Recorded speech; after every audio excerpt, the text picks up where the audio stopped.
Assalamualaikum warahmatullahi wabarakatuh. Selamat pagi anak-anak. Bagaimana kabar kalian? Semoga kita semua senantiasa sehat dan selalu dalam lindungan Allah Subhanahu wa Ta'ala. Amin. Hari ini kita akan belajar tematik 5I, subtema 2, pembelajaran 1-3 mengenai benda dalam kegiatan ekonomi. Sebelum pembelajaran dimulai, mari kita bersama-sama berdoa. Berdoa dimulai. Selesai.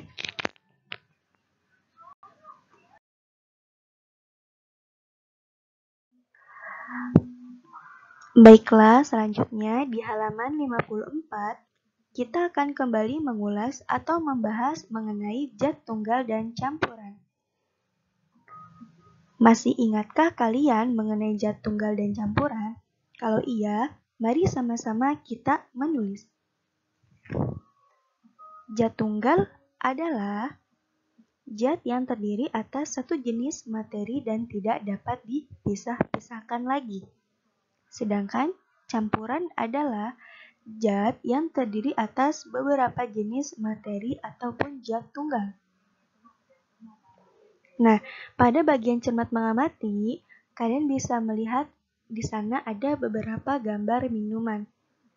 Nah, menurutmu bagaimana penggolongan keempat jenis minuman tersebut? Tuliskan pada tabel berikut ya.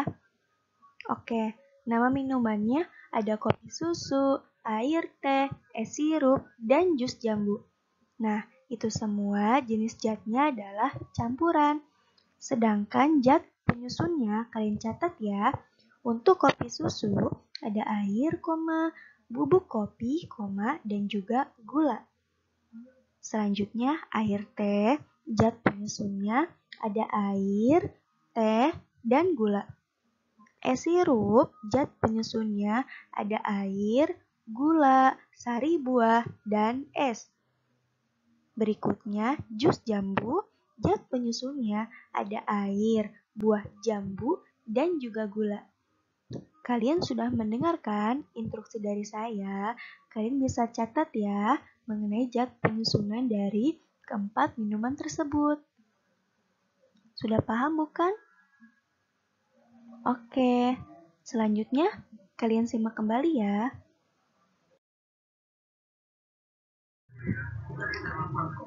Selanjutnya, di halaman 55, kalian bisa melihat ada bagian di sana mengenai zat tunggal dan juga campuran.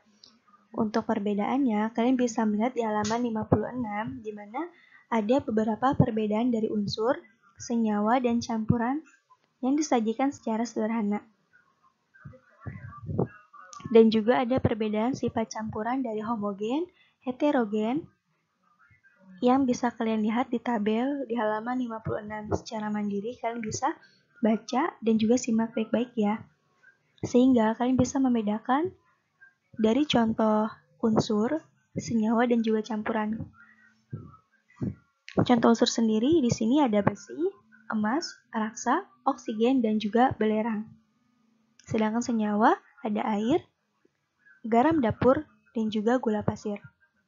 Campuran ada air garam, sirup, kopi, udara, dan perunggu.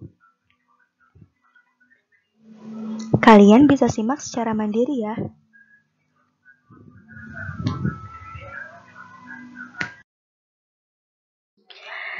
Di halaman 58, kita akan bahas karakteristik media iklan elektronik. Karena kita tahu media elektronik yang digunakan untuk beriklan yang paling umum ada 3 ya. Pertama ada radio, televisi, dan juga internet. Nah, yang kita bahas pertama itu ada karakteristik iklan radio. Nah, karakteristik iklan radio ini kita hanya bisa mendengarkan melalui audio ataupun suara saja tanpa melihat gambar. Suara tersebut dapat berupa suara atau kata-kata manusia yang teratur dengan musik dan juga efek suara. Biasanya iklan di media radio juga lebih murah bila dibandingkan dengan media lainnya. Selanjutnya ada karakteristik iklan televisi. Nah, iklan di televisi memiliki karakteristik bersifat audiovisual, yaitu ada kata-kata, musik, efek suara, dan juga gambar bergerak yang dapat kita lihat. Nah, pesan yang disampaikan pun sangat menarik, bukan? Nah, iklan di media televisi juga bersifat terbuka karena tidak ada pembatas geografis, batas usia, maupun golongan ekonomi serta sosial. Selanjutnya ada karakteristik iklan internet. Nah, iklan yang memanfaatkan media internet untuk memberikan informasi kepada masyarakat dapat disampaikan dalam bentuk website, blog, maupun YouTube. Iklan ini bisa berupa video maupun banner animasi. Nah, dari keunggulan media internet sendiri, media ini dapat dilengkapi multimedia serta konsumen dapat mengandalkan sendiri kapanpun ingin melihat iklan. Jadi, kalau di internet ini kita bisa melihat iklan kapanpun. Maksudnya, jika kita ingin melihat iklan yang sudah lalu ataupun yang sudah lama, kita bisa memutarnya kembali dengan mencarinya di internet. Nah, di sini saya mempunyai gambar sebuah iklan, "Ayo ajak teman rame-rame." Nah, di sini kita bisa melihat ada beberapa informasi pada iklan tersebut. Oke, iklan tersebut memiliki unsur iklan yang terdiri dari tulisan dan juga gambar. Ada kata ajakan yang bertujuan mengajak datang dan menikmati bakso. Tujuan bukan bermaksud untuk memperkenalkan barang ya. Mencantumkan alamat yang jelas. Bisa lihat kan itu alamatnya ada di mana?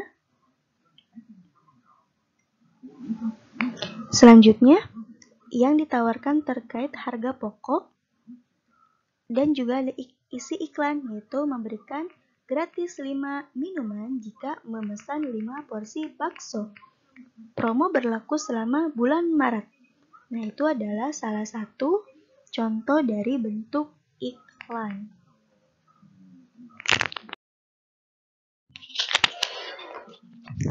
Di halaman 72, kalian bisa lihat di sana ada sebuah teks bacaan dengan judul "Saling Gotong Royong, Bukti Sikap Toleransi di Indonesia Masih Kuat". Nah, isi dari teks tersebut di mana gempa bumi berkekuatan 5 skala Richter terjadi di daerah Tasikmalaya dan gempa bumi tersebut mengakibatkan sebuah gereja runtuh. Nah, menyaksikan kondisi yang menimpa gereja itu, warga setempat pun, yaitu warga yang non-Kristen, tergerak untuk membantu evakuasi gereja tersebut. Ada puluhan warga yang membantu.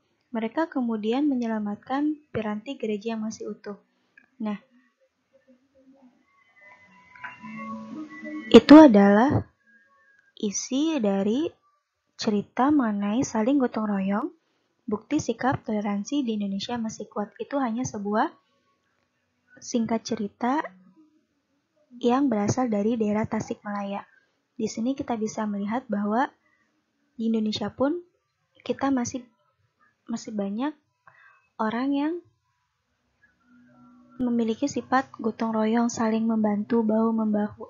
Oleh karena itu, kita harus saling tolong-menolong antar sesama teman, saudara, ataupun kerabat tanpa melihat ataupun membedakan dia beragama apa, dia memiliki jenis kulit apa, seperti itu. Jadi kita harus saling tolong-menolong terhadap sesama.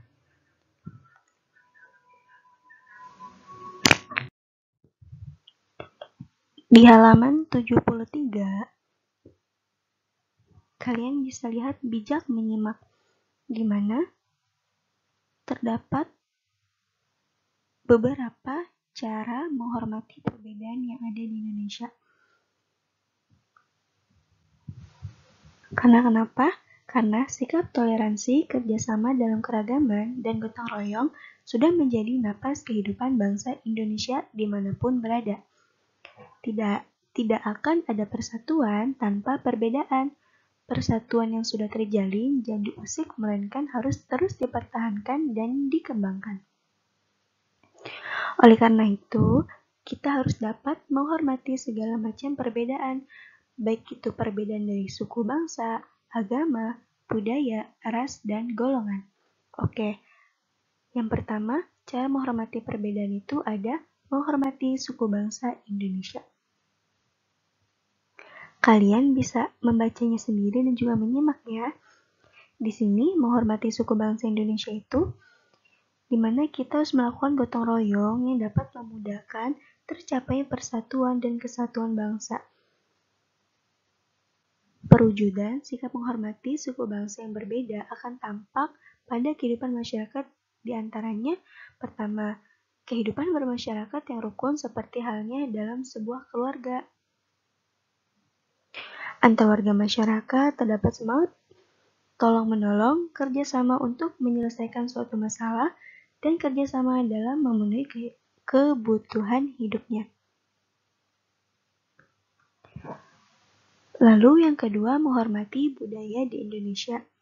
Sikap menghormati keanekaragaman budaya dapat ditunjukkan dalam keseharian sebagai berikut. Yang pertama, menghormati kelompok lain yang menjalankan kebiasaan dan adat istiadatnya. Yang kedua, tidak menghina hasil budaya suku bangsa Indonesia. Nah, itu adalah beberapa cara kita menghormati budaya yang ada di Indonesia.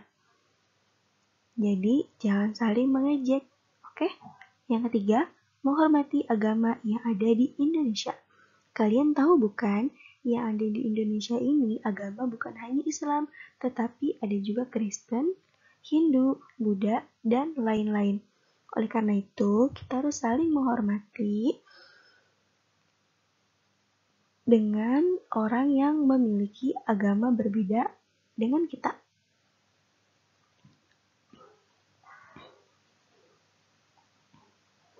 Karena kita harus menghormati dan menghargai agama dan keyakinan orang lain.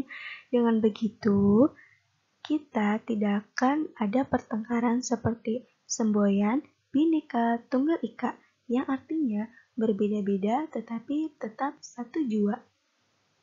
Yang keempat, menghormati ras yang ada di Indonesia. Nah, berikut sikap-sikap yang harus kita kembangkan untuk menghormati perbedaan ras. Yang pertama, menerima ras orang lain dalam pergaulan sehari-hari. Yang kedua, tidak melakukan pengelompokan dalam melakukan kegiatan bermasyarakat atas dasar ras. Yang ketiga, tidak menjelek-jelekan, menghina, ataupun merendahkan ras orang lain. Kita manusia yang diciptakan Tuhan dengan harkat dan martabat yang sama ya. Nah, bila sikap menghormati segala perbedaan tersebut dapat diterapkan dalam kehidupan kita sehari-hari dan juga dalam bermasyarakat, maka bangsa ini tidak akan dipecah belah dengan cara apapun. Sudah mengerti bukan? Oke, untuk tugas, kalian bisa lihat di halaman 74, cermat mengamati. Silakan kalian kerjakan secara mandiri berdasarkan pemahaman kalian masing-masing. Oke, semoga apa yang saya sampaikan bermanfaat dan dapat menambah wawasan kalian. Selamat mengerjakan, jangan lupa baca doa ya. Terima kasih. Wassalamualaikum warahmatullahi wabarakatuh.